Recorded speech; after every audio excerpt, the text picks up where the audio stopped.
Hola, mi nombre es Alison Gavilanes Castro, tengo 20 años de edad. Estoy estudiando Ingeniería del Sistema en la Universidad Politécnica Salesiano Guayaquil, Ecuador. Tengo una discapacidad auditiva de 67%. En el lado derecho tengo 33%, donde yo puedo escuchar y comunicarme con las personas.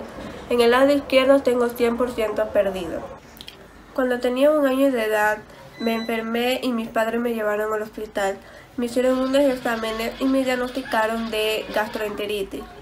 Durante el proceso de recuperación me dejaron por muchos tiempos penicilina, es decir, por muchos días, porque supuestamente no me bajaba la infección. Cuando me dieron de alta, mis padres se dieron cuenta que mi reacción no era la misma cuando ingresé al hospital. Y me llevaron a un especialista donde por muchos días me hizo estudio y me diagnosticó que tengo pérdida auditiva. Durante todo el proceso de aprendizaje descubrieron que tenía otro tipo de discapacidad, que es del lenguaje, que al momento de no poder escuchar bien, no podía pronunciar bien las palabras. Durante todo este tiempo no ha sido fácil enfrentarme a la vida con esa discapacidad, pero con la ayuda de Dios, de mis padres, de mi familia, he podido salir adelante. Por eso les invito a todas las personas que tienen algún tipo de discapacidad que no se dejen vencer, que con la ayuda de Dios y con la de su fuerza voluntad todo se puede. Muchas gracias. Buenos días con todos. Daremos inicio a la charla sobre hipoacusia del proyecto Si no te veo, ¿cómo te escucho?, organizada por AEMPI UCSG. No está de más recordarles a los asistentes a esta charla que durante la misma se enviará un link de asistencia al chat de YouTube, en el cual deberán llenar obligatoriamente como requisito para la obtención de certificación. Asimismo, el link de retroalimentación será enviado al día siguiente de la transmisión de la charla. El día de hoy contamos con la presencia del doctor Carlos Durango. Para los que no lo conocen, él es médico graduado de la Universidad Católica Santiago de Guayaquil, realizó su posgrado en otorrinolaringología en el Hospital Militar de Guayaquil. Su subespecialidad la realizó en el exterior con 2 fellows de cirugía endoscópica nasosinusal en el New York Eye and Ear Infirmary of Mount Sinai y de cirugía de cabeza y de cuello en el Sylvester Comprehensive Cancer Center en Miami. Salud en la Universidad Católica Santiago de Guayaquil y es profesor de otorrinolaringología en la misma. Es miembro de la Academia Americana de Otorrinolaringología y del Colegio Americano de Cirujanos, además de otras entidades científicas nacionales e internacionales. Gracias por aceptar nuestra invitación, doctor. Es un placer contar con su presencia el día de hoy. Gracias a ustedes por la invitación y con mucho gusto quiero explicar lo que es una hipoacusia y la importancia de la detección temprana de la misma. Debemos recordar que las hipoacusias más bien es una pérdida de la audición. Antes de comenzar, quiero diferenciar entre lo que es escuchar y oír. Oír simplemente es que captar un sonido y que tu cerebro lo interprete. O, mejor dicho, no saber qué es lo que es ese sonido. Escuchar es la comprensión del sonido. En este caso, la pérdida auditiva, denominada hipoacusia, puede ser desde el punto de vista hereditario, congénito o adquirido posterior al nacimiento. Hereditario cuando hay antecedentes familiares con alteraciones cromosómicas en las cuales ya el niño viene predeterminado con una pérdida auditiva. Congénitas son cuando se adquieren durante la gestación por medicamentos, drogas, ciertas sustancias o patologías o enfermedades que pueden ser presentadas durante el embarazo. Y las adquiridas posteriormente ya se ven en el desarrollo del niño o de la persona.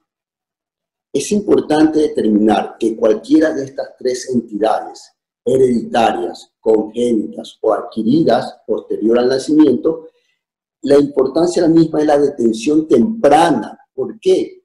Porque mientras más temprano se detecta la pérdida auditiva, el tratamiento es idóneo y da resultados óptimos. Porque una persona que tiene una pérdida auditiva desde pequeño puede alterar no solamente el entorno social, sino el lenguaje. Y cuando hablamos de lenguaje es la expresión. A estas alturas, en este mundo globalizado, no se puede permitir que un niño tenga una pérdida auditiva y haya un retraso en el lenguaje y la detención se la haga 5, 8, 9, 10 años, porque la incorporación a la sociedad cada vez se va a tardar. Si vemos, hay puntos importantes y es algo que yo siempre les digo a los estudiantes de medicina que van a ser doctores y que son médicos de primer contacto. El hecho de que ustedes capten, sospechen o tengan alguna intuición de que ese niño o paciente tiene una pérdida auditiva debe ser investigada inmediatamente. En los niños la detención es primordial. Actualmente hay ciertos exámenes que es, por ejemplo, las emisiones otoacústicas. ¿Qué son las emisiones otoacústicas? Son es como un eco, un sonido que emite la cóclea desde que nacemos. Este sonido es detectado por un transductor y el cual te puede decir si esa cóclea está funcionando o no. A nivel mundial es un examen obligatorio en todo niño que nace ponerle una emisión otoacústica para determinar si la cóclea está funcionando o no. Si no funciona, se sigue a otros exámenes más específicos. Pero eso es un filtro para determinar si ese niño en el momento del nacimiento está escuchando o no. ¿Por qué? Porque ese niño, si no escucha, va a haber un retraso en lenguaje, porque en este tipo de pérdidas auditivas son prelocutivas, que significa antes de aprender a hablar, locutivas, que son en el transcurso de que aprende a hablar, y poslocutivas, cuando ya aprendió a hablar. ¿Cuál es la diferencia? Las prelocutivas, que son las que son desde el nacimiento, el niño no va a poder expresarse, el entorno social, el niño no socializa porque no está comunicado con el entorno. Las locutivas, hay un retraso en el lenguaje, pero hay un lenguaje distorsionado, porque el niño comenzó a perder la audición mientras comenzaba a hablar. Y la poslocutiva, que muchas son las más difíciles de detectar, porque son niños que llegan a la consulta y te miran a la cara y están hablando contigo, pero si te fijas, están viendo los labios. Y muchas veces los padres ignoran, no se dan cuenta, y ese niño está hablando con usted, pero respondió, capto eso, lo que hago es tapar. En ese momento el niño se quedó en blanco, y aparece el padre o la madre preguntándole, el niño voltea, le lee los labios al padre, regresa y te responde. Entonces, eso ya es el indicio de que el niño perdió la audición posterior a la fase locutiva. Las hipoacusias son de dos tipos, básicamente, las conductivas y las neurosensoriales. La audición, como ya han escuchado en las charlas anteriores, la audición es mecánica específicamente hasta la ventana oval. ¿Por qué? Porque es un engranaje que está moviendo por medio del aire muchos membrana timpánica, martillo, yunque, estribo, y el estribo golpea sobre la ventana oval. Todo eso es un mecanismo netamente aéreo. Cualquier alteración en ese mecanismo, pabellón auricular, conducto auditivo, membrana, martillo, yunque, estribo o caja timpánica, se llama hipoacusia conductiva, porque hay una alteración en la conducción de la audición. Un tapón de cerumen, una digenesia, una agenesia, una otitis media, una lesión de la membrana timpánica, una lesión de los huesecillos. Cualquier cosa que afecte eso es una hipoacusia conductiva. ¿Qué significa esto? La conducción alterada, pero lo que es cóclea y nervio coclear están intactos. Por lo tanto, esas hipoacusias conductivas pueden ser reversibles en el 90% de los casos, porque se podría corregir cualquier alteración anatómica, reparar membrana timpánica, reconstruir huesecillos, poner implantes desde el punto de vista de caja timpánica, y al corregir la conducción, la audición se recupera. A diferencia de las neurosensoriales, que es cuando la cóclea, ya el receptor electrónico, en otras palabras, de la audición, se altera. Y eso ya, cualquier alteración de la cóclea, del nervio hasta arriba, hasta el cerebro, ya sería una hipoacusia neurosensorial, las cuales no se pueden reparar por medio de cirugía.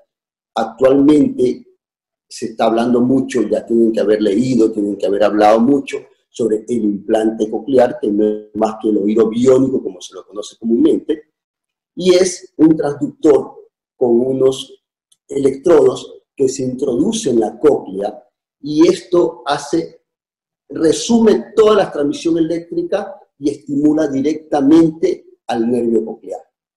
Es el único tratamiento para una hipoacusia neurosensorial que dependa exclusivamente de un daño coclear. Daño coclear.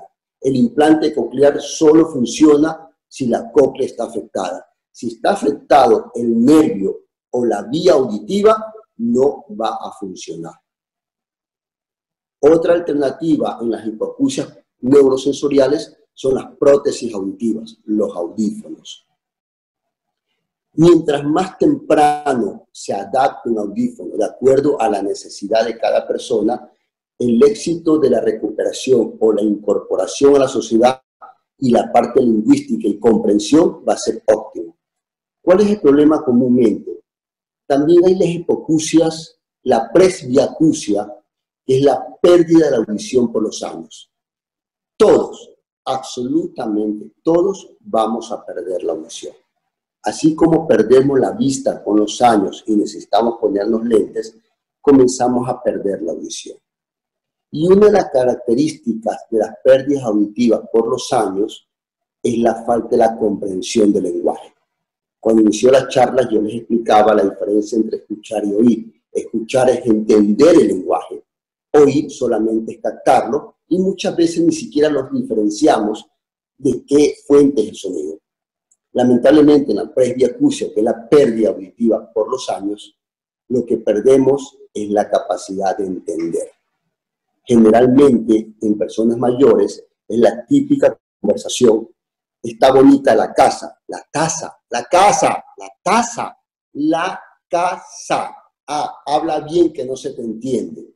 Porque es lo que pasa, distorsionamos cuando estamos conversando, distorsionamos y no podemos entender.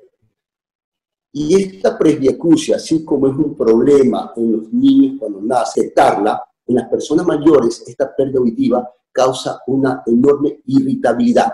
Las personas mayores con pérdida auditiva se vuelven irritables, se aíslan del mundo, no quieren compartir, no quieren conversar, no quieren socializar. ¿Por qué? Porque ya no pueden entender ni captar una conversación. Por eso son las personas que suben el volumen del televisor muy alto, tienen que gritarle y eso les molesta. Ahora, asimismo, como estas personas se comienzan a aislar en la comprensión del lenguaje, pasa lo mismo si tú no detectas una pérdida auditiva inicial en un niño. Ahora, hay un elemento muy importante como la introducción que escuché de la señorita que tuvo un cuadro infeccioso de nacimiento, al año de nacimiento. Hay ciertas drogas que se llaman ototóxicas que afectan notablemente a nivel coclear a las células ciliadas. Estas drogas ototóxicas principalmente son los aminoglucósidos, que lamentablemente se usan mucho en medicina. Son muy beneficiosos cuando se los usa adecuadamente, pero tienen un alto efecto dañino a nivel de las células ciliadas. Estas drogas, en un porcentaje muy alto, pueden producir un daño permanente o posiblemente temporal de acuerdo a la droga que selecciones de los aminoglucósidos. ¿Cuál es el problema fundamental en esto? Que como son lesiones de acuerdo a la edad, si son prelingüísticas, como en el caso de la señorita que habló inicialmente, va a haber una alteración en el lenguaje. Pero si son poslingüísticas, en el caso de nosotros que somos adultos, la pérdida va a ser muy notoria, pero el lenguaje no se va a alterar. Normalmente, en todo paciente que entra a una terapia o todo paciente que es sometido a altas dosis de la misma, tiene que ser obligatorio, posterior al tratamiento, una emisión otoacústica para determinar si la cóclea está funcionando óptimamente o no. Porque si la cóclea se alteró por el uso de estos medicamentos, va a producir una pérdida auditiva. Ahora, ¿por qué es importante saber cuáles son los medicamentos ototóxicos? Son como antibióticos, los aminoglucósidos y los macrólidos. Los antiinflamatorios también pueden ser ototóxicos, también hay ciertos antihipertensivos y otras drogas más. El médico debe saber cuáles son los medicamentos ototóxicos. ¿Por qué? Porque si me llega un paciente, en el caso mío como otorrinolaringólogo, con una pérdida auditiva de base, yo no puedo usar ninguno de estos medicamentos. Porque si ya tiene una pérdida de base, yo exponerlo con un porcentaje alto y un daño mayor a la pérdida auditiva con estos medicamentos sería ya una falta de ética lógica y un error garrafal usar los mismos. En las pérdidas auditivas, tanto conductivas, a las cuales yo le doy una importancia muy grande, principalmente en niños. Estas pérdidas conductivas, donde está la transmisión aérea, son las típicas pérdidas. Les voy a poner un ejemplo, como cuando viajamos en avión o viajamos a las alturas y se nos tapan los oídos. Y tranquilamente hacemos, todos los estudiantes de medicina y doctores sabemos con una maniobra de Valsalva, que estamos mandando aire de la parte posterior de la fosa nasal por la trompa de Eustaquio al oído medio. Los niños pueden tener pérdidas auditivas conductivas que producen retraso en el lenguaje y falta de socialización. Niños que tienen dificultad en el aprendizaje, niños que tienen dificultad en el comportamiento. ¿Por qué? Porque son niños que tienen pérdidas auditivas, pero son reversibles, porque lo que está alterado es la conducción. Estos niños son muy característicos y son las hipoacusias más fáciles de detectar. Y dos, las que con un tratamiento específico el niño recupera la audición del 100%. Y evita retraso en el lenguaje, acusias conductivas por otitis media con efusión. Por favor, otitis media con efusión. Es un tema que ustedes tienen que leer, estudiar, canalizar, porque esta hipoacusia es 100% reversible. Son niños que están asociados con cuadros respiratorios superiores, niños con hipertrofia de adenoides que les causan una dificultad respiratoria nasal y son niños que solo respiran con la boca. Las adenoides es un órgano linfoide que está desde el nacimiento y está en la parte del cabo, justamente detrás de la nariz. Nacemos con ellas, su pico máximo de crecimiento es entre los 3 a 9 años y involucionan solas.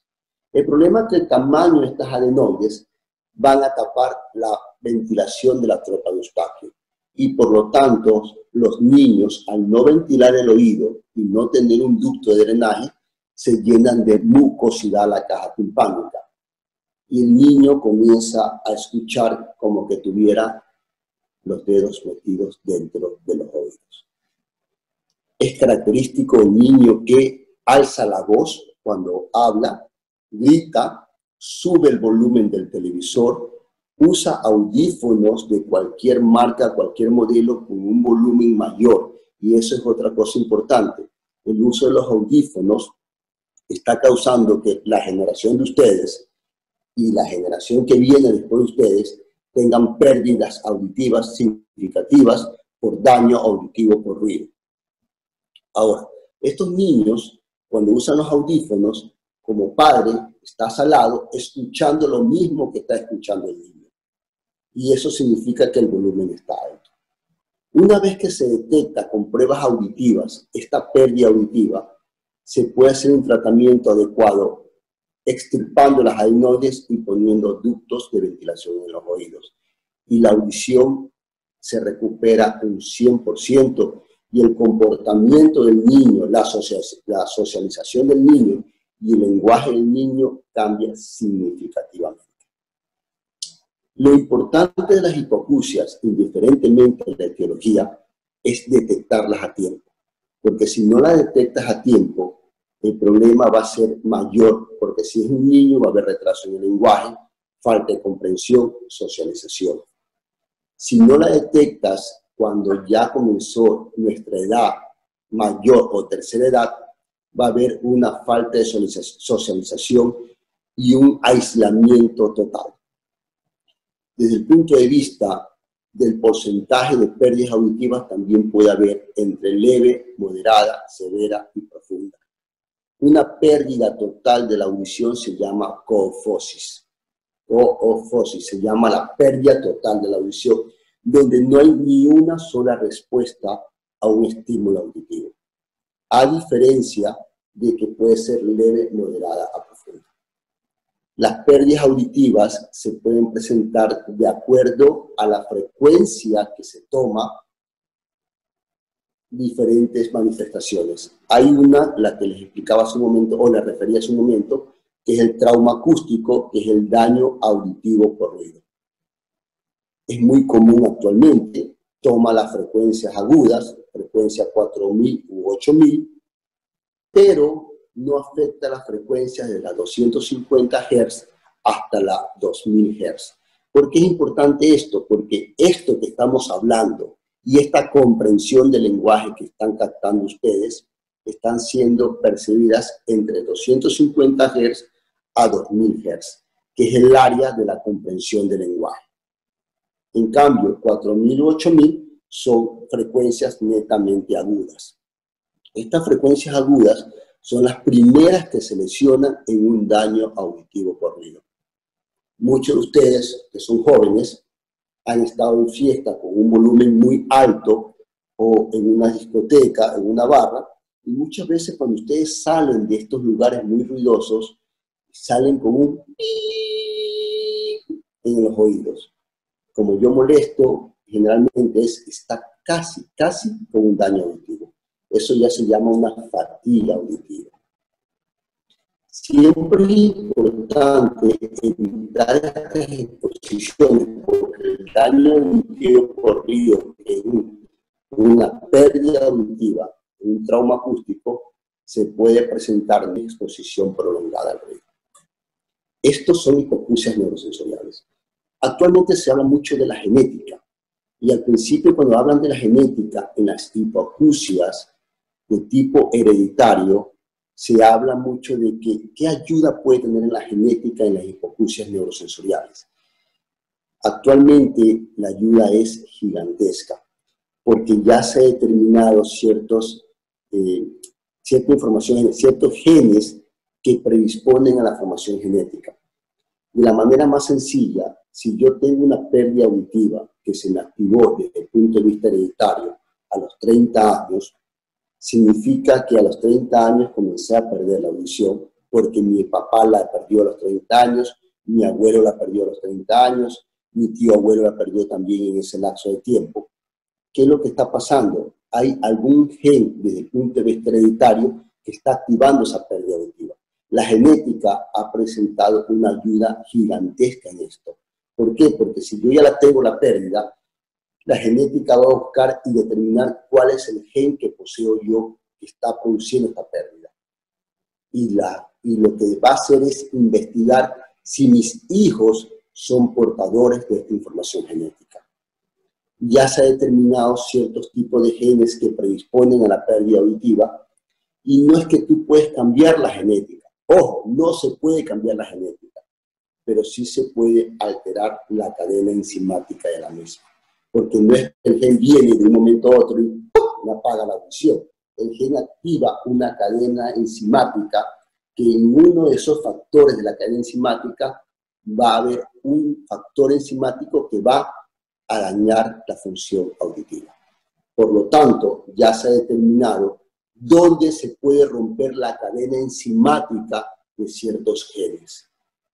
Si yo sé que poseo un gen X que va a activar la pérdida auditiva mía a los 50 años y tengo 30, puedo comenzar un esquema de tratamiento preventivo para romper la cadena enzimática, para cuando se me active ya el eslabón número 5 de la cadena se rompa. Por lo tanto, no voy a llegar a la pérdida auditiva. Esto es maravilloso en la parte genética, en la parte auditiva. Hipoacusias conductivas neurosensoriales. Detección temprana, mientras más temprana la detectes, mucho mejor. Siempre es importante la audición, detectarla desde el momento de nacimiento. En nuestro país no hay, nosotros hicimos una tesis en la maestría de gerencia de salud de un esquema para que se haga las emisiones autoacústicas en todos los niños que nacen, pero lamentablemente no se hace. Se hace solamente en ciertos hospitales pediátricos cuando los niños salen de UCIN, que es la unidad de cuidados intensivos neonatales.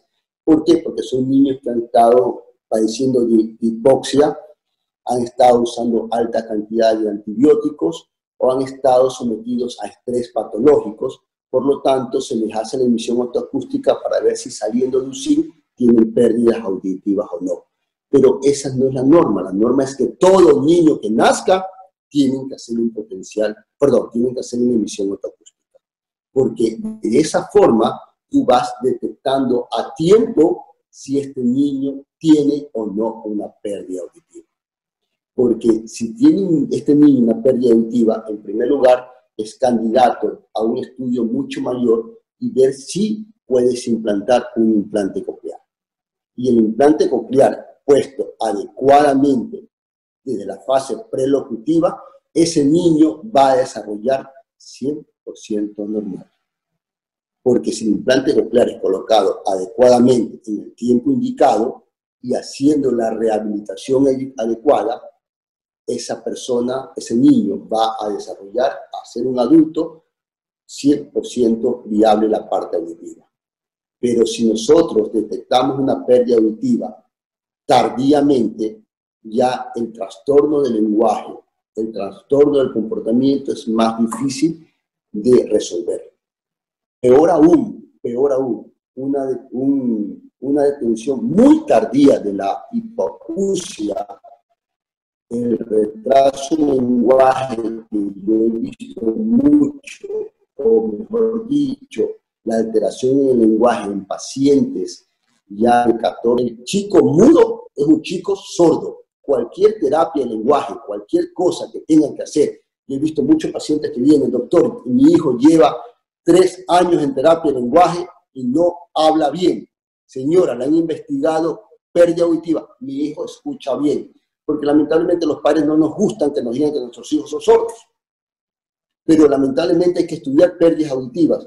Y no se imaginan la cantidad de pérdidas auditivas que encuentro en niños con retraso en el lenguaje. ¿Por qué? Porque como hablan mal, lo primero que hacen es terapia de lenguaje. Pero el terapista de lenguaje, que no es todos, o los padres, no le hacen un estudio de la audición. Nosotros hablamos lo que escuchamos. Si escuchamos distorsionado, vamos a hablar distorsionado. Si escuchamos mal, vamos a hablar mal. Si no escuchamos, no hablamos. Así de sencillo es esto. La parte auditiva no solamente es audición, está conectado con todo el sistema límbico, que es el sistema de los sentimientos. La audición, a mi criterio personal, Carlos Durango, es mucho más importante que la visión. Tal vez tenga puntos controversiales con los oftalmólogos o con muchas personas, pero para mi criterio la audición es mucho más importante. Si ustedes les preguntan a las personas que vivieron la época de los 40, de los 50, donde no había televisión, solo había radio, había películas enteras, novelas enteras, donde la familia se reunía alrededor de una radio y solo con lo que se iba narrando, la imaginación iba volando. Es fácil para ustedes escuchar una canción y recordar todo un evento, todo un momento de sus vidas. Escuchan una frase y les altera todo el sentimiento que puedan tener en ese momento. No hay nada más reconfortante que escuchar la voz de la mamá, la voz del papá, aunque no lo estés viendo, solo el hecho de escucharlo te llena el alma. Por lo tanto, la audición es lo único realmente que nos comunica con todo el entorno. La visión sí, pero tú puedes cerrar los ojos y escuchar y el mundo está a tus pies. A diferencia que en la visión, tú solamente ves, pero no te comunicas con el entorno. Por eso es importante, y cuando me invitaron a esta conferencia, hablar de hipoacusia es un tema muy extenso. Y hablar de todas las patologías de hipoacusia aún más. Pero lo más importante, antes de pensar en una hipoacusia conductiva o neurosensorial, es determinar, buscarla, encontrarla y tratar la hipoacusia, indiferentemente a la etiología. Si ustedes la encuentran, la diagnostican, de seguro hay un tratamiento que va a ayudar enormemente a esa persona. Y yo les aseguro que si ustedes detectan una hipoacusia en un niño y lo canalizan adecuadamente para que tenga el tratamiento y la rehabilitación adecuada, le van a cambiar la vida entera a esa persona. Porque va a ser un niño que va a crecer con lenguaje, socialización y alguien útil a la sociedad. Los padres no somos eternos. Ya la conducta anterior de niños sordos o niños con dificultad de lenguaje, donde se los ocultaba, se los dejaba solitos y los padres los cuidaban, lamentablemente eso ya tiene que ser totalmente cambiado. Yo tengo pacientes que vienen con los padres, chicos, hombres o mujeres, con unas pérdidas terribles, con un retraso en el lenguaje, casi que no se comunican, y los padres los cuidan, pero ya son adultos, y vienen con padres muy añosos. Y yo me pregunto, ¿qué va a pasar con esa persona cuando los padres ya no estén? Por eso es importante determinar, diagnosticar y tratar una hipoacusia de la forma adecuada y en el tiempo adecuado. Ustedes que son las personas de primer contacto, especialistas, si ustedes sospechan de una pérdida auditiva, lo primero que deben hacer es pedir una prueba auditiva o interconsultar. No se queden callados, porque debemos cambiar la mentalidad de todos. Usar lentes no hay ningún problema, pero usar audífonos todavía tenemos mucha pelea porque no aceptan el uso de audífonos. Y dos, si vemos a una persona con una discapacidad auditiva, simple y llanamente es una discapacidad auditiva. No es que tiene un retraso ni nada por el estilo, simplemente tiene un problema auditivo. Y si lo determinamos o vemos y estamos socializando con esa persona, por favor, entendamos que él no es que tienes que gritarle, simplemente háblale de la forma más pausada, de la forma que se pueda comunicar. Si no se puede comunicar porque no tiene prótesis y usa lenguaje de señas, acéptalo. Yo sí creo que todos deberíamos aprender lenguaje de señas para que podamos socializar.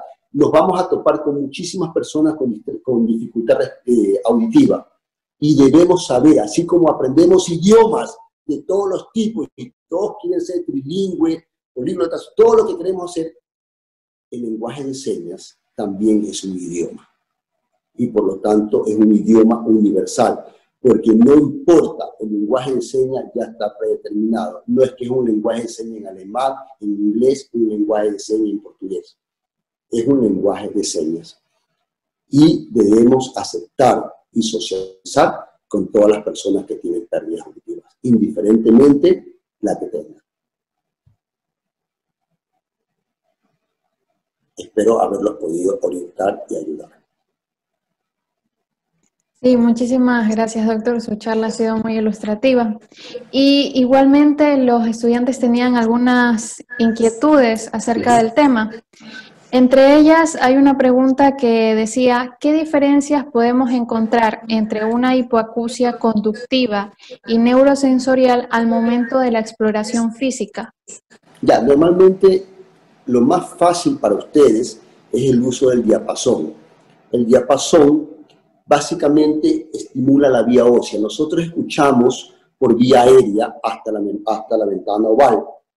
De la ventana oval para adentro, que es la vía neurosensorial, es la vía ósea. El diapasón, básicamente, yo siempre les enseño la prueba de Weber. Lean sobre la prueba de Weber. La prueba de Weber es una estimulación netamente ósea, vibratoria. Golpean el diapasón, lo colocan en la frente, este va a transmitir la audición por vía ósea. Por lo tanto, está transmitiendo y está mandando el estímulo directamente a la cóclea. No necesita de la vía aérea. Por lo tanto, al estimular la audición, esto es un diapasón, normalmente yo recomiendo 256, lo colocan en la frente, esto va a estimular directamente a la vía neurosensorial, la vía ósea. La vía neurosensorial, no la vía aérea. Si yo lo pongo aquí es vía aérea, si lo pongo acá es vía ósea. La prueba de Weber se caracteriza de que si tengo una pérdida auditiva unilateral, no puede ser bilateral, unilateral, si pongo el diapasón y lateraliza al oído afecto, es hipoacusia conductiva. Si lateraliza al oído sano, es hipoacusia neurosensorial. Básicamente, este diapasón, doctores, va en consulta, sin audiometría tonal, sin logos, sin cabina, sin equipos, le puede dar una idea clara de que si es una hipoacusia neurosensorial o una hipoacusia conductiva. Gracias. Otra pregunta era, ¿cuál sería la principal causa de hipoacusia? Dependiendo, actualmente son de orden que lo que mayormente veo, si es conductiva, es cuadros respiratorios superiores, y si es neurosensorial, el daño auditivo es una de las principales causas, y dos, el uso de medicamentos ototóxicos. Esas son las señales principales, descartando o haciendo a un lado las congénitas o las hereditarias. Pero las que debemos preocuparnos nosotros, dependen del médico, es la conductiva, que es la que tienes que detectar durante el desarrollo de la parte de los preescolares, y la de uso de ototóxicos, porque lamentablemente se usan muchos aminoglucósicos. Otra pregunta era, con prótesis de titanio en el oído medio por una hipoacusia, ¿se podrían hacer tratamientos estéticos como cavitación, radiofrecuencia o incluso realizar ultrasonidos? A ver, la prótesis de titanio básicamente de resonancia está totalmente descartado. Podrías hacer una tomografía, pero la prótesis de titanio en oído medio generalmente son las que se imponen para restablecer la conducción auditiva. De que se pueden hacer pruebas radiológicas, las puede hacer. Lo que no puede hacer son resonancias.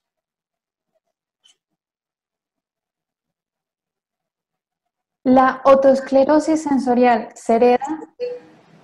La otoesclerosis es una patología de orden hereditario. Principalmente, más tiene carácter en las mujeres con 4-1 en relación a los hombres. Desencadenantes de la otoesclerosis puede ser el embarazo o enfermedades virales. Y la otoesclerosis no es más que la fijación del estribo sobre la ventana oval, comienza a fijarse. Entonces comienza como una hipoacusia conductiva, y puede terminar como una hipoacusia neurosensorial cuando ya el foco otoesclerótico entra dentro de la córnea. Es una enfermedad progresiva muy lenta, y actualmente tratamientos quirúrgicos como la estapedectomía o la estapedotomía van de maravilla, donde se usan unas prótesis de Fish para mejorar la audición. Pero sí es hereditario y siempre debe sospecharse en las embarazadas que aducen o dicen que después del embarazo o durante el embarazo comenzaron a perder la audición. Toda mujer que refiere que en el último embarazo, en el embarazo de mi primer hijo, comencé a perder la audición, como que no escucho bien y ahora con mi segundo hijo se me puso peor la audición, deben sospechar de otoesclerosis. Otra curiosidad que tenían los estudiantes es cómo se realizan los implantes. Ya, los implantes cocleares no son más que unos electrodos con diferentes canales. Pueden tener hasta 22 canales. Estos implantes cocleares se fijan en la mastoides y el implante, que es el canal, debe ser introducido, de acuerdo a la técnica, por la ventana oval o la ventana redonda, dentro de la cóclea. El éxito es introducir todos los canales en la cóclea, porque a medida que entran todos los canales dentro de la cóclea, el estímulo, el micrófono que está en la parte externa, capta el sonido, manda directamente a los canales y los canales transmiten el estímulo eléctrico directamente al nervio coclear. Por lo tanto, el implante coclear se salta toda la vía aérea, se salta todo el movimiento hidráulico de la cóclea, de la rampa timpánica, la rampa vestibular, todo se salta y hace directamente el estímulo eléctrico al nervio coclear. Por lo tanto, para que el implante coclear funcione, el daño debe ser a nivel coclear. Si el daño está en la cóclea, en el nervio coclear, en el tronco o en la parte del cerebro, el implante coclear no va a funcionar y es un gasto innecesario. Doctor, creo que esas serían todas las preguntas que tenían los estudiantes, esas serían sus inquietudes. Muchísimas gracias por haberlas respondido y por la magnífica charla que nos dio, ha sido muy ilustrativa. Le agradezco a usted la invitación y como siempre las órdenes. Un gran abrazo. Muchas gracias, doctor.